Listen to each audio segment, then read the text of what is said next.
Olá, sejam bem-vindas e bem-vindos a mais uma edição do podcast Outras Conversas. Eu sou Antônio Neri Filho, psiquiatra, professor aposentado da Faculdade de Medicina da Universidade Federal da Bahia e professor emérito desta faculdade, desta universidade. Para acompanhar meu trabalho, inscreva-se no canal Conversando com Neri. E hoje eu vou conversar com José Walter Pires, vocês verão logo mais por quê. E José Walter Pires é advogado e sociólogo, educador, é membro da Academia Brasileira de Literatura de Cordel, ocupa a cadeira 21. É membro da Academia Brasileira de Sonetistas, é cronista do Cotidiano e tem mais de 100 títulos de cordel publicados. Então, Walter, eu quero começar lhe agradecendo a gentileza de me acordar o seu tempo precioso para essa conversa que há muito eu queria fazer. E eu vou começar com uma pergunta, que eu faço a todos e a todas que eu entrevisto. Quem é José Walter Pires? Eu sou José Walter Pires. Zé Walter, nome de guerra. Uhum. Sou sertanejo nativo, sou amante dessa terra. Sou poeta cordelista e seguindo nessa lista, pois bom cabrito não berra. Eu sou José Walter Pires. Interessante como você começa já dando o tom dessa conversa nossa que será sobre o cordel. Desde quando você faz cordel, Zé Walter? Olhe, meu doutor, o cordel entrou na minha vida do ponto de vista assim, já de um cordel tradicional, esse cordel tradicional nordestino que tem origem em Leandro Gomes de Barro, a partir do meu ingresso na Academia Brasileira de Literatura de Cordel em 2010, quando eu fui empossado como um dos seus membros por Gonçalo Ferreira da Silva, o poeta, filósofo, presidente, e na presença de inúmeros poetas em João Pessoa, na Paraíba. Mas quando Daí, você começou a fazer cordel? bom, versos eu faço desde a adolescência. Eu Uhum. sempre tive esse que fazer. Eu fui na adolescência um estudante meio intelectualizado, sabe? Diferente até de tantos outros meus colegas e amigos de Ituaçu, mas eu já tinha esse interesse, algo vocacionado, muito antes até de Moraes Moreira, muito antes de todo mundo, de estar fazendo versos em casa e já ensaiando dentro sob a influência de um poeta do Rio de Janeiro chamado J.G. de Araújo Jorge. Não sei se Eu isso, li muito J.G. de na minha Araújo Jorge adolescência. povoou a nossa mente porque ele era um romântico empedernido, Isso. entendeu? Então eu senti muito a influência dele para fazer meus versos brancos dedicados às meninas de meus tempos, às namoradinhas, às pessoas que eu queria bem, às Uhum. minhas circunstâncias eh, sertanejas vividas lá em Ituaçu, e nesse vai e vem e de férias, já conhecendo nesse período do Central, do Colar da Bahia, Rui Espieira Filho, enfim, os membros da família Espieira, com G. Espieira, com o próprio Rui Poeta, que está prefaciando um livro meu agora mais recente. Então eu já ficava de olho neles, admirando aquele poder mais inibido, vindo do interior ainda, sem esse poder de conhecer mais a fundo a literatura, mas eu já pressentia, e às escondidas, nos cadernos de gaveta, as minhas primeiras manifestações literárias. Passou o tempo, fui aperfeiçoando, até cair nessa vida de cordelista, a partir desse momento oficializado, vamos dizer assim, da literatura de cordel, dentro do rigor das 3 regras básicas do cordel, que é rima, métrica e oração, às quais ninguém que queira se meter a fazer cordel pode, pode olvidar sem e por isso não pode ser chamado ainda de poeta cordelista. Pode ser um poeta comum, um versejador, um criador de versos, mas propriamente o cordelista, a gente está sobre o rito dos procedimentos do cordel que vem desde então.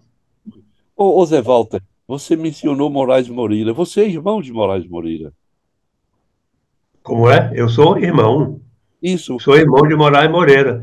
Nesse meu período de pré-literário, pré-de escrita, Moraes Moreira não escrevia uma linha sequer.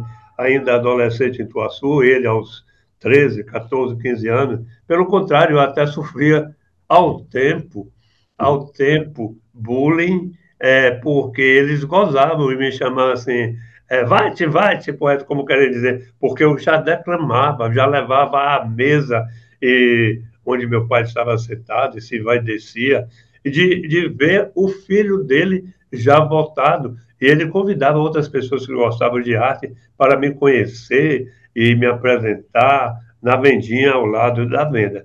Então, Moraes, não, por enquanto, nada. Moraes só vai aparecer mais com essa perspectiva artística dele, que terminou superando todo mundo dentro de casa, a partir dos nossos momentos artísticos em Ituaçu, onde ele apareceu como o grande artista de Ituaçu, já tocando um violão diferente dos violonistas da terra. Ele, em pouco tempo, aprendeu e superou, e um médico de Ituaçu, doutor Derbal Santana Barbosa, ao presenciar uma apresentação dele em Ituaçu, teria dito à minha tia Isabel, que o criou, enquanto a gente morava em outra cidade, que eu queria dizer assim, com a voz assim, bem postada dele, uma voz de seresteiro, Isabel, este menino vai longe. Foi a profecia, e ele É, foi longe. Então, vem ótimo. de lá. Então, até quando o Moraes chegou em Salvador, já carregado do ritmo da Jovem Guarda, carregado dessa música de então, aquele momento do iê, tocando tudo, se entusiasmando, fazendo festa e tal, para os aniversários que eu carregava, ele ainda não se tinha se dedicado à letra. Eu fiz uma primeira letra para o a escola de teatro lá ali do Canela, onde ele musicou uma peça chamada Deu Freud Contra. Ele no decorrer da peça, tinha intervalos que ele teria de cantar um pouco de música relacionado à peça.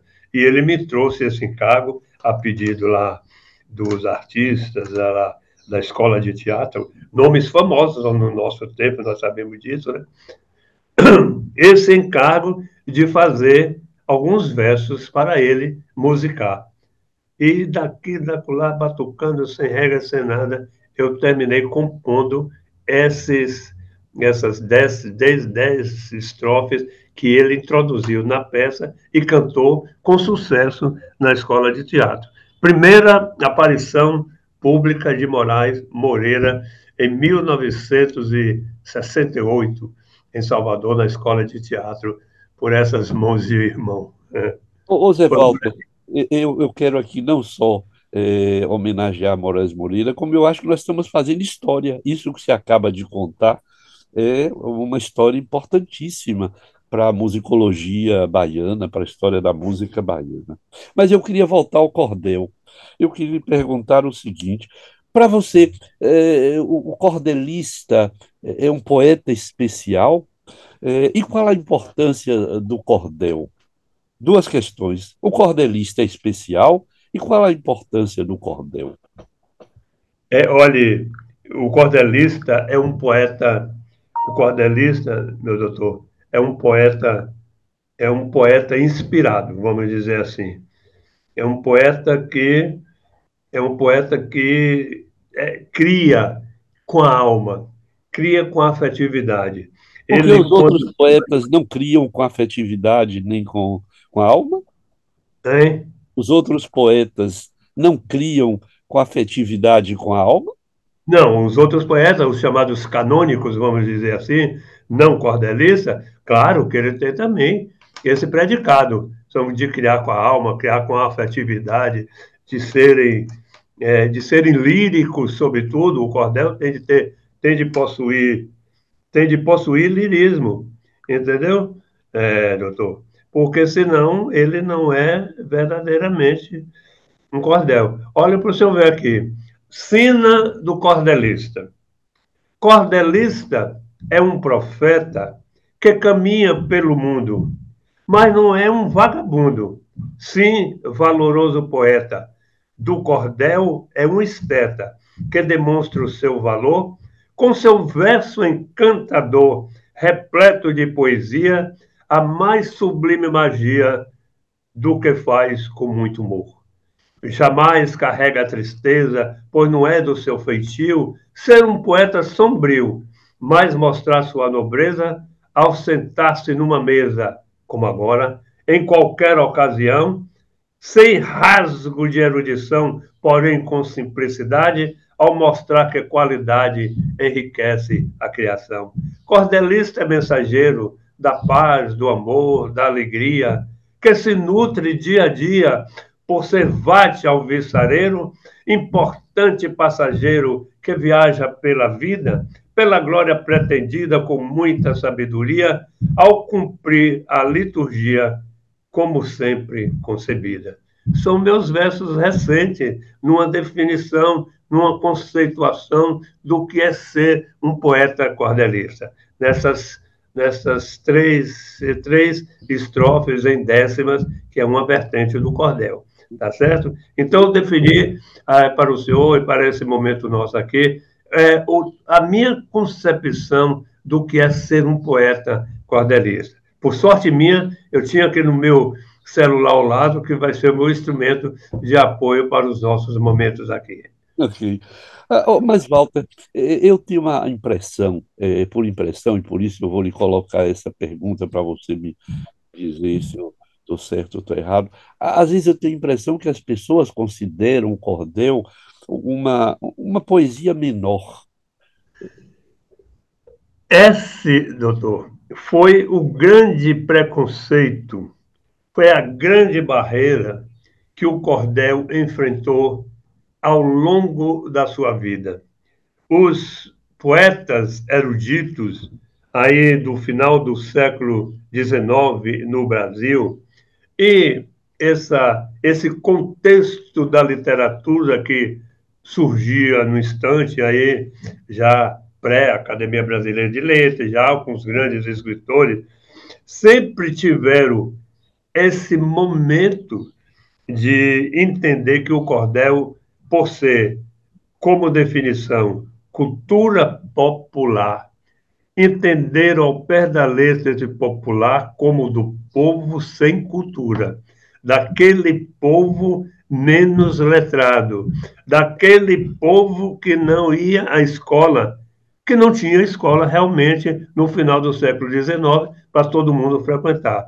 Apenas os mais privilegiados ao tempo frequentavam a escola. E a partir de então, e com todo esse apartheid, o cordel se tornou a cartilha do sertão.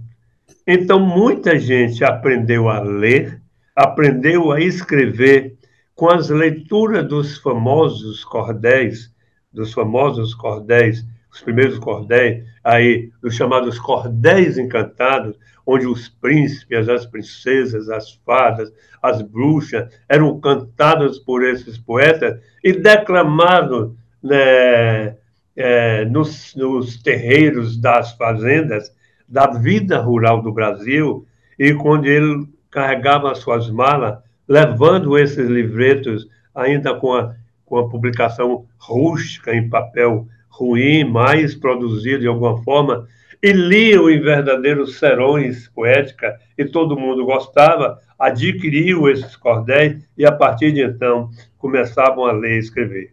Pois bem, carregando essa sina de ser popular, é literatura popular impressa, impressa e escrita. A gente precisa escrever, tem um corpo físico do cordel, um livreto onde estão expressos para que a gente... Aquele que simplesmente faz verso e não escreve, não publica, não é cordelista. Então, eu sou chamado cordel de bancada. Eu preciso escrever os meus versos para poder declamar. Eu não sou um repentista como tantos outros, que é um outro lado, outra faceta da literatura popular de cordel, é a cantoria. Pois bem, então carregamos ao longo desse tempo essa fama imprópria de ser coisa de gente inculta, o que na verdade não é. Tanto é que, mais recente, até conversando com uma das nossas acadêmicas conhecida, eu vou me privar do nome porque eu não tenho autorização dela para proferir o que ela me disse numa conversa particular. Mas já com olhos de lince, vamos dizer assim, com olhos desejosos da Academia Baiana de Letras, um dia eu perguntei a ela: poetisa, cabe cordel na gloriosa Academia Brasileira da Bahia? Ela disse assim: se não fosse os muxoxes, Evaltes, até caberia. Então, até hoje, na sede, no seio da Academia Brasileira de Letras e na Academia Baiana, e, de sorte, nas academias dos outros estados, resistem com esse momento de jamais ter admitido poetas de uma produção de mais de 2.000 exemplares, como o fundador do cordel, criador do cordel, criador do cordel nordestino, esse nós, criador do cordel nordestino, Leandro Gomes de Barro, pelo menos para se apresentar como um nome a ingressar na academia, pois todos rejeitariam. Então, o cordel até hoje, e nós não temos um cordelista em nenhum desses momentos. Por isso, o Brasil está recheado de academias de cordel e não a verdadeira academia, no sentido de ser, eu tenho um cordelista dentro da Academia Brasileira de Cordel, essa grande academia que nós temos. Até os poetas nordestinos na Academia de Letras, a partir de Raquel de Queiroz, a primeira mulher acadêmica, vamos dizer assim, que fizeram as suas obras até baseadas na literatura de cordel, como nós sabemos disso, como Ariano Suassuna, como tantos outros. Não tem. Por que não Ariano Suassuna na Academia Brasileira de Literatura do Cordel? Não é verdade? É a grande pergunta. Por que não cabe um poeta da estirpe de um desses outros tantos poetas que eu estou me situando aqui?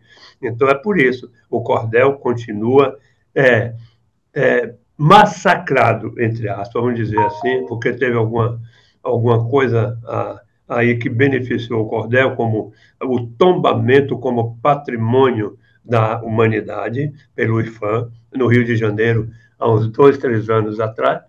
Então, mas nós não temos, por exemplo, um só educador formado por faculdades de letras em todo o nosso universo que conheça de cordel, a ponto dele, nos TCCs que são feitos sobre literatura de cordel, ainda emitir opiniões, corrigir, sem conhecer ou sem ter lido um só cordel.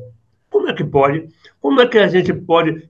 Quem são esses doutores que existem nessas faculdades, que conhecem tudo de um determinado canônico, estudam e adquirem o título de doutores em, vamos dizer, em Cecília Meirelles, doutores em não sei quem, doutores não sei quem, mas ele é incapaz de ser doutor em Leandro Gomes de Barro, para a gente tomar esse nome, que é o principal dentro da literatura de cordel. Entende? Está aqui a minha queixa, está aqui a consideração. As faculdades, e de sorte todas as grandes livrarias, não tem uma estante onde exista cordéis, um cantinho, lá bem no cantinho, de onde a gente possa ter um acervo de cordel para aqueles aficionados posso fazer alguma leitura. Não existe nas livrarias, não existe nas faculdades.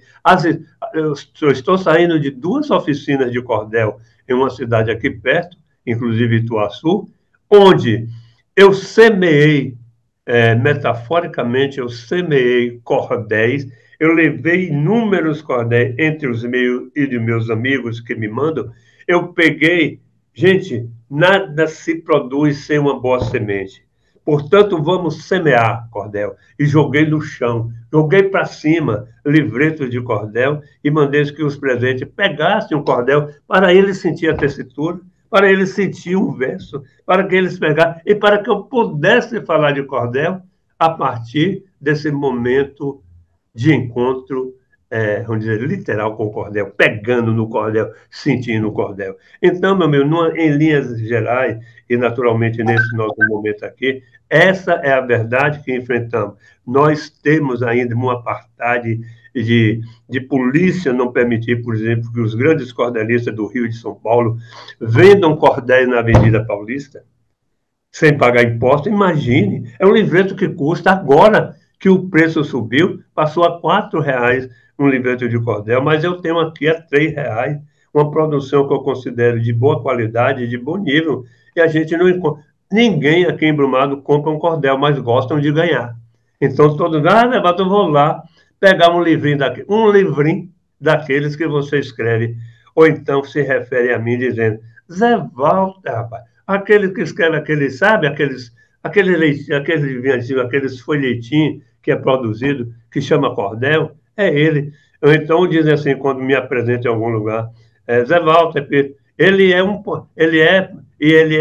me apresenta como doutor, como advogado, como não sei o que lá, e diz, mas ele, eu gostaria que fosse Zé Walter, o cordelista, mas ele não me apresenta, porque de repente o cordel não preenche esse espaço cultural dentro dessa nossa diversidade.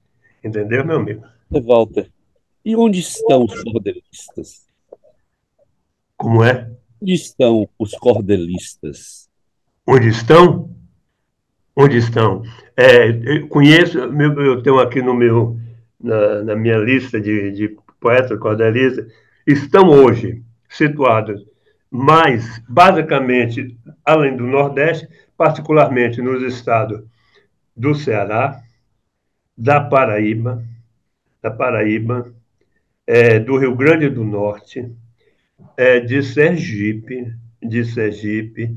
O cordel bateu asas e voou para o Rio de Janeiro, e lá se situou, a partir da academia, ampliou, e foi para São Paulo através de nomes maravilhosos, inclusive como um dos nossos sertanejos mais famosos no momento na literatura de cordel e na literatura popular em geral, que se chama Marco Aurélio, que nasceu numa cidade aqui próximo, nas Barrancas do São Francisco, hoje aos 30, talvez aos 30 anos de idade, é quem mais conhece e quem mais escreve, quem mais faz palestra, quem mais é solicitado para discutir essa literatura que chama Marco Aurélio. Tá certo?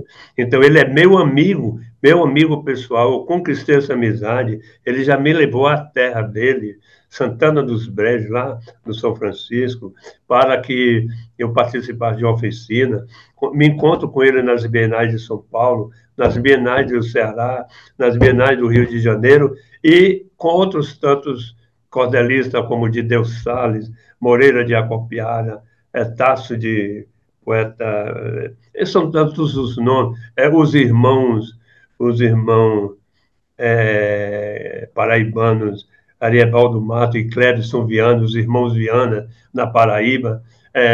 Sou colega de outra cordaria chamada Dalia Catunda e faço pelejas imensas. E aí, na Bahia, eu tenho uma grande parceira ao lado de Antônio Barreto, que se chama Creuza Meira, com a qual eu fiz inúmeros cordéis falando dos vultos literários de Livramento de Nossa Senhora. Ô, Zé Walter, por que os cordelistas não ocupam o espaço nesses eventos literários, na Flipelô, ou em Cachoeira, ou em tantos lugares? Qual é o seu entendimento eu vou chamar assim, dessa timidez do cordelista de não invadir esses espaços com seus cordéis. Quando eu lhe pergunto onde estão, é nesse sentido. Eu estava pensando aqui, eu nunca vi um cordelista aqui em Salvador. Eu fico pensando onde eles estão, por que que eles não, para usar a expressão de Cazuza, por que os cordelistas não mostram a sua cara? Até mostra, né, meu doutor, até mostra. Nós hoje estamos empenhados em ampliar os nossos campos de atuação, de irmos às praças, de irmos às bienais.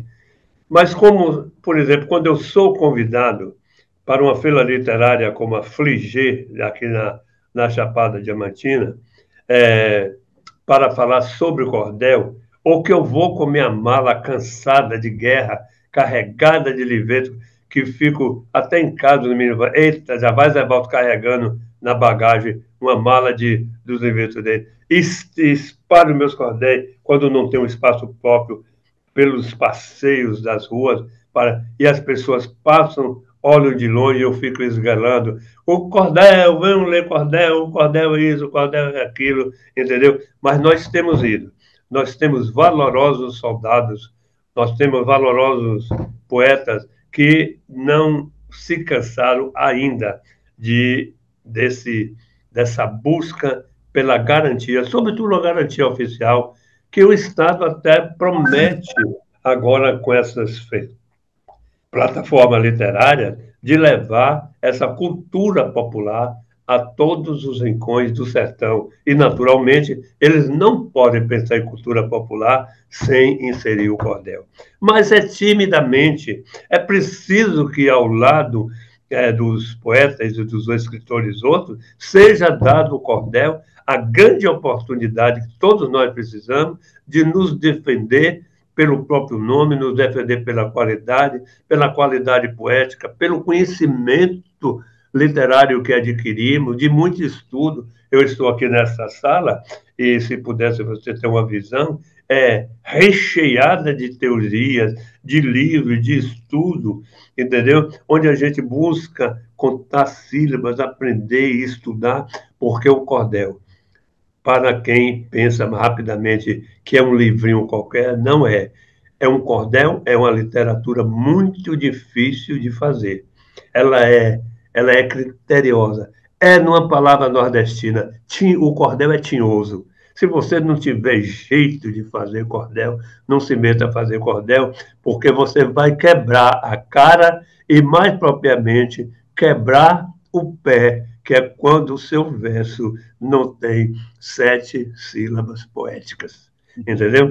Então é por isso, tem sim, nós estamos ainda, de certa forma, rejeitados, e quando nós vamos a Flipelô, sofremos uma outra situação, que é o privilégio de alguns nomes mais próximos dos promotores dessas bienais, desses encontros, que convidam sempre os mesmos, sem darem oportunidade àqueles que moram, por exemplo, nas caladas do sertão, como eu moro, que é difícil de ir e que, naturalmente, ao me deslocar daqui para Salvador, no mínimo com a passagem de um ônibus, no mínimo com uma hospedagem e uma participação viva para comer, para produzir novos cordéis. Nós não temos ainda garantido isso. Então, vão 1, 2, 3, 4 nomes conhecidos, à exceção de Bolibuli,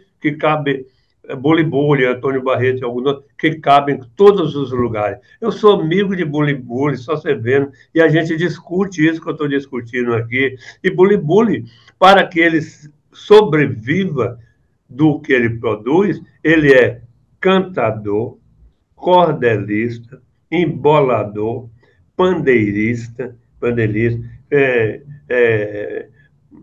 criador de chulas, repentista. Ele tem 10 funções, eu escrevi sobre ele, onde eu mostro todas essas funções para que ele possa ser convidado e ele passa o seu tempo a cantar para um público encantado com ele, porque ele é versátil, efetivamente, mas os outros tantos poetas que não têm essa virtuose dele, mas que são bons poetas também, não encontram esse espaço e esse mercado mais disponível para a gente, tá certo? Sofro disso, peno disso, mas eu não desisto. Agora mesmo eu estou publicando um novo cordel chamado A Vista da Inteligência Artificial, que, para minha surpresa, eu submeti a, o texto à inteligência artificial. E, para minha surpresa, veio uma análise, meu amigo, que eu fiquei surpreendido da propriedade como foi feita. Você pode, Impressionante. você pode dizer alguma coisa sobre esse último livro, sobre essa que você se referiu? Esse um momento. Vamos conversando. É o tempo de abrir aqui o meu celular, que por sorte eu fui distante. É importante. Olha, escute, vou dizer aqui, mas ainda não vou dizer em cordel, mas como eu sou sonetista também, e como sonetista clássico, eu vou lhe dizer o que eu escrevi penso sobre inteligência artificial.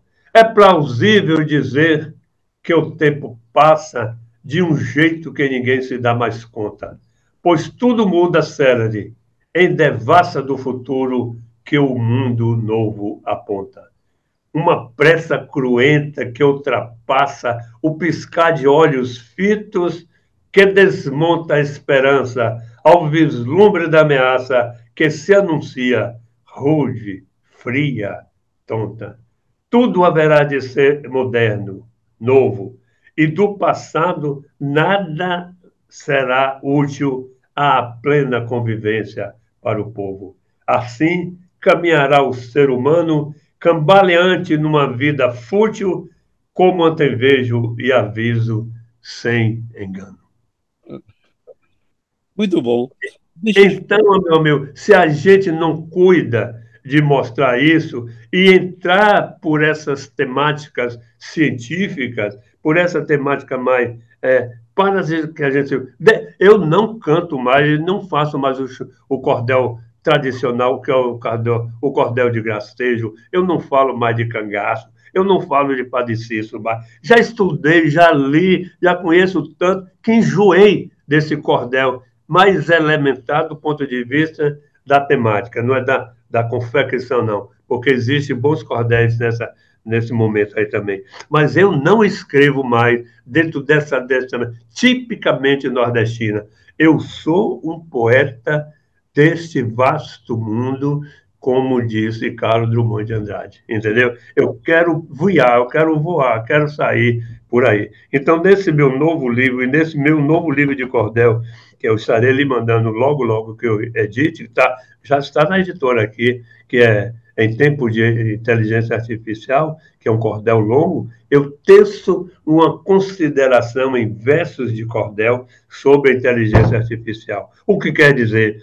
Eu estou do passado me fazendo presente para entrar na escola e entrar nessa temática que o aluno tem de estar envolvido. E, ao mesmo tempo, e paralelamente, vendo esse assunto tão especial em termos de literatura e fazer da tecnologia,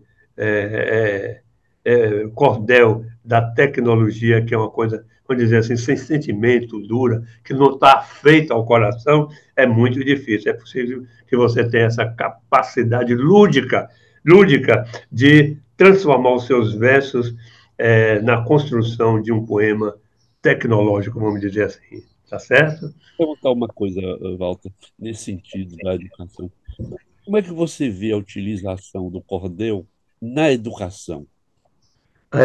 Chama o Cordel da Educação, é a grande proposta, e eu tomei conhecimento dessa proposta através do poeta chamado Manuel Monteiro, de Campina Grande, na Paraíba, que ele é, na verdade, o precursor, ele é um poeta. é, eu tenho um livro com ele, chama Cartas Trocadas, 11 anos de cartas trocadas, com temas diversos em literatura de cordel, cartas mesmo, cartas daquelas feitas, prezado amigo, prezado Monteiro, não sei o que lá, tal, e vai aí, como eu fazia as cartas para minha mãe, entendeu? E a gente vai deslindando em versos aquela situação que nós estamos tratando. Então, Manuel Monteiro, até na pouca cultura que ele tem, ele foi, mais do que tudo, um professor quando ele pensou o cordel como mecanismo que facilita a aprendizagem. Entretanto, não pode ser com essa facilidade que as pessoas estão incutindo o cordel. Né? Não é tapa-buraco.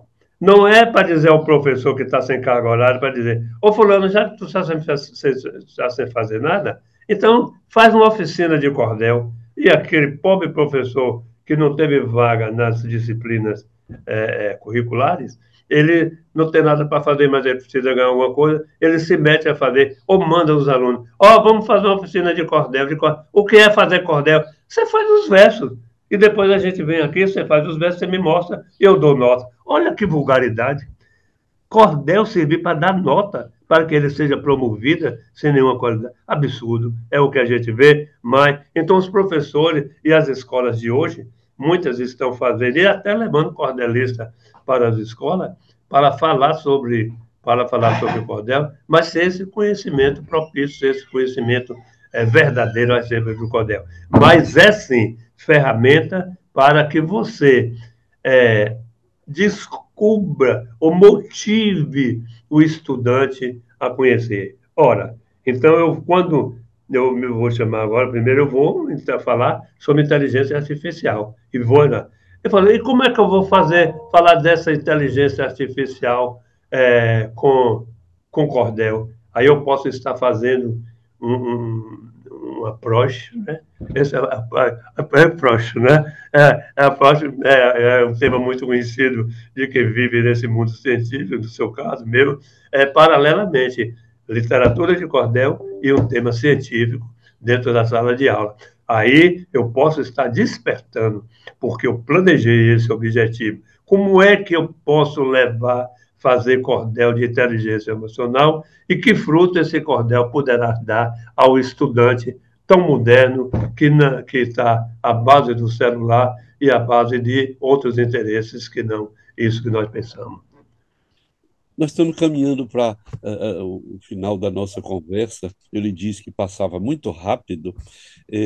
Eu queria lhe perguntar o seguinte: você acha que o cordel é uma atividade artística ou cultural própria do Nordeste? Inicialmente nasce com esse fundamento. Porque nasce, velejou de Portugal para o Brasil nas caravelas, em tempos da colonização. Aqui chegou inicialmente na Bahia, passou um tempo e, por alguma razão, não encontrou um solo fértil, ainda que existisse um grande poeta português aqui já há tempo, velejou para Recife e lá encontrou um solo também de massapê, mas onde ele cresceu verdadeiramente. Depois mudou para a Paraíba, que é um berço, para o Ceará, mas basicamente frutificou no Nordeste. Com essa origem, o cordel ganhou mais essa condição de ser tipicamente nordestino. Já não é mais hoje. O cordel hoje é literatura brasileira, é literatura como qualquer outra, com a mesma importância e com o mesmo significado dos grandes literatos do nosso tempo, que vem aí de Alencar, de Machado de Assis, de Cecília, de Manuel Bandeira, de todo mundo. Então, o cordel pode sim se inserir nessa condição, também como literatura, não mais nordestina, tipicamente. Acabar, meu amigo, com essa miserabilidade do Nordeste, entendeu? O Nordeste sobreviveu vendendo miséria, entendeu? Vendendo violência. Foi para o Sul levando a fama do valentão, da faca, do punhal, da briga, de tudo. entendeu? Dessa submissão ao patrão, dessa submissão ao patrão, ao deixar suas viúvas da cerca no sertão para irem trabalhar lá e deixar todos mortos lá. Então, é preciso que a gente suplante essa condição hoje do Nordeste, mas encarando o Nordeste como uma região rica, produtiva, do ponto de vista cultural, do ponto de vista tecnológico, enfim, das suas terras, das suas belezas, do seu turismo, mas não mais exportando, porque o cangaço nasce nesse momento de glorificar o falso herói, de glorificar o matador, de glorificar o fascínora, como foi Lampião, que me perdoe os faccionários, mas Lampião nunca teve um momento de que ele pensasse em melhorar o Nordeste e a humanidade. Ele pensou, sim, na riqueza dele e até em dividir Pernambuco em 2 estados, onde ele seria o governador de um dos lados. Imagine, imagine. Então, isso é literatura, isso é o que eu leio, isso é o que eu sei, é o que eu aprendi, é o que a gente vê. Então, a gente lê essa denúncia até que é feita pelos grandes autores da literatura nordestina, essa que nós conhecemos, mas ainda restando o momento dessa glorificação ou de ter como tema não mais essa condição extraordinária de ser nordestino, mas de buscar uma condição ainda da dependência, da miséria, da valentia, das injustiças, da fome, de tudo. Tá certo? É como eu penso no meu momento. Ok. Eu queria terminar pela sua obra. Do muito que você escreveu, o que você diria assim que é a sua preferência, o que você acha que vai marcar a sua história enquanto cordelista? Dito de outro modo, da sua vasta obra, o que você me diria assim? Esta é a atividade, a obra que eu escolheria como, eu não sei se eu posso dizer a Meu minha, carro-chefe. muitos, seu carro-chefe, pronto. Porque eu tenho aqui três exemplares, quatro exemplares. Né? Eu não vou lhe mostrar para ver se você vai indicar um deles como sua obra preferida. Mas fica aí. Eu sei que você tem uma obra vastíssima, e essa minha pergunta ela é um tanto ingênua, talvez nem coubesse perguntar a um autor qual é a sua obra preferida. Mas, enfim, está feita a questão.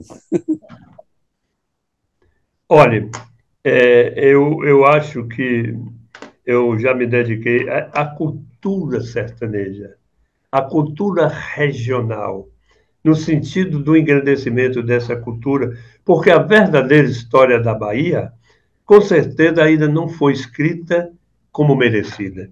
Uhum. Ela foi escrita pelo lado da exploração das terras, da matança dos índios, da ocupação dos povos, e a matança dos povos primitivos, dessas conquistas, dessas violências todas. Então, por esse lado aí. Então, eu quero, mas o Nordeste e o sertão, esse nosso sertão, esse sertão de eu vivo, e pelo qual eu tenho escrito, como eu escrevi Horácio de Mato, o herói. Todo mundo vê Horácio de Mato dentro de uma faceta de ser o coronel da Chapada, o matador, o fascínio também. Não foi isso. Eu não estudei Horácio de Mato por esse lado. Eu estudei pelo mito que ele representou pela Chapada Diamantina, pelo que ele pretendia incutir na Chapada Diamantina. E ele matou. Ele se defendeu das perseguições dos outros coronéis, se defendeu das perseguições dos governadores da Bahia, aí, nesses anos aí de 1940, Horácio de Mato pleiteou invadir Salvador contra o governo como foi, lá da Baixada do Sapateiro, como foi o governador JJ Seabra. JJ Seabra, JJ Seabra, e com quem ele sempre mudava. Esse ano, essa vez será eu, da outra vez será você. E Rui Barbosa se surgia com essa vocação de liberdade da política brasileira, no sentido de não eleger esses governadores corruptos, embora tivessem valores, oradores de mão cheia, corruptos que fossem. Então eu vejo, Horácio, que ao tentar salvar a Chapada Diamantina pelo progresso, ele tentou fazer, conciliar e até se juntar, como ele lutou contra Carlos Prestes, mas se ele, ao tempo de Prestes, está chegando em Chapada, se ele se aliasse a Carlos Prestes, ele teria invadido Salvador e derrubado o governo. Mas ele não se aliou, porque, a pedido do presidente da República do momento, não sei se Afonso Pena, por aí, alguém aí, pediu a ele, e ele, por ser republicano nato, ele preferiu perseguir, como perseguiu a coluna Preste, até a fronteira da Bolívia, acompanhado de 1.000 homens, por esses sertões todos, e eu lhe pergunto, ele invadiu fazendas? Ele precisou matar em alguma circunstância? Não ele, Carlos Prestes, mas um movimento libertário que ele pensou. Então ele invadiu, porque 1.000 homens que chegassem numa cidade como Ituaçu, ele tinha de ter animais, ele tinha de ter carne, ele tinha de ter víveres, ele tinha de ter tudo. Então ele simplesmente não assaltava, ele se apoderava para sobreviver, porque eles têm um ideal maior à sua frente. E foi assim que Carlos Prestes foi perseguido até as fronteiras de Bolívia. Você disse Carlos Prestes? Carlos Prestes, Luiz Carlos Prestes, até as fronteiras da Bolívia, quando então Horácio, vencendo, porque expulsou, desprezou 1.000 pessoas para voltarem às suas terras. Como? Chegava aos vagões dos trens naquela época, aleijados, doentes, fracos, sem família, sem nada, os verdadeiros heróis, mas heróis desconhecidos, para restar a glória apenas de um coronel, que foi Horácio de Matos. Então ele teve alguma coisa dentro dele, que foi mito, que foi mitológica, ele queria. E o mito não se explica a não ser por esse lado da vertente poética. José Walter, caríssimo José Walter Pires, eu quero lhe agradecer enormemente essa conversa, mas antes eu vou mostrar às pessoas, este é um dos livros de Zé Walter.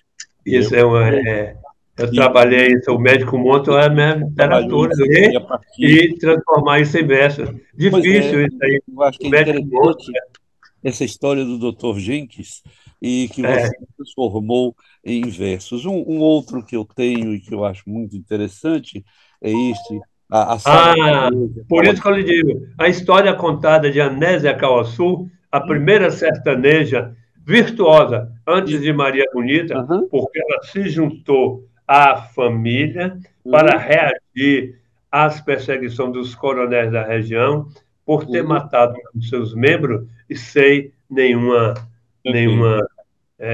condição para ela. Achei interessantíssimo esse cordel, Panderimas. Essa frase é muito interessante, né? Pandemia com rimas, que é o que ele chama uma peleja virtual, o poeta e o médico. É interessante essa conversa sobre... O noviço na literatura de cordel, ele me chama tio Zé Walter, é o doutor Andrei, ele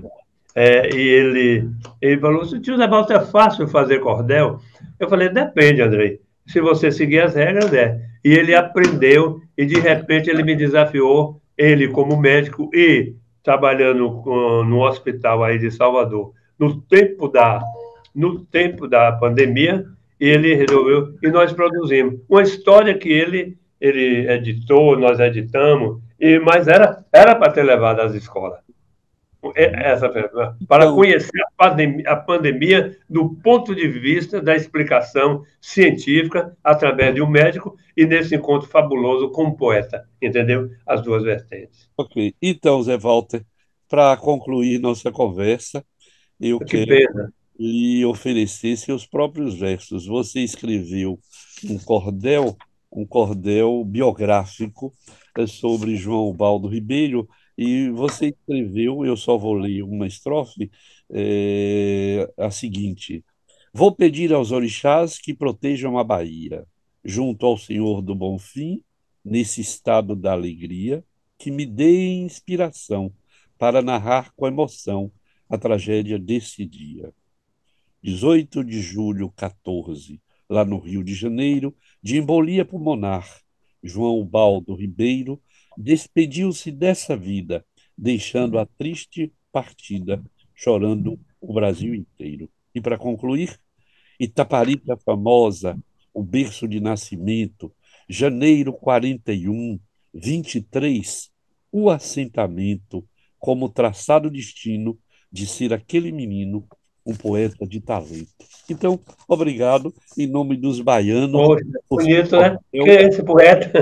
né? Bonito. Até Você uma vê, próxima e falar conversa. de João Baldo Ribeiro, é Uhum. preciso considerar João Baldo Ribeiro dentro dessa condição circunstanciada. Quando eu falo de orixás, eu falo de João Baldo Ribeiro. Quando eu falo de Senhor do Bonfim, eu vejo João Baldo Ribeiro. Quando eu falo dessa cultura política, eu vejo João Baldo Ribeiro. E com a glória dele ter sido meu professor na Faculdade de Filosofia. Isso. Obrigado, Zé Walter, por essa bela conversa sobre o cordel, sobre a história da Bahia, sobre a literatura. Obrigadíssimo pelo seu tempo e até uma próxima conversa. E você que nos ouviu, ou nos ouviu e viu, e gostou dessa conversa, dê um like, comunique às pessoas da sua volta, divulgue esse trabalho e se inscreva no meu canal, Conversando com o Nery. Até a próxima conversa. Obrigado.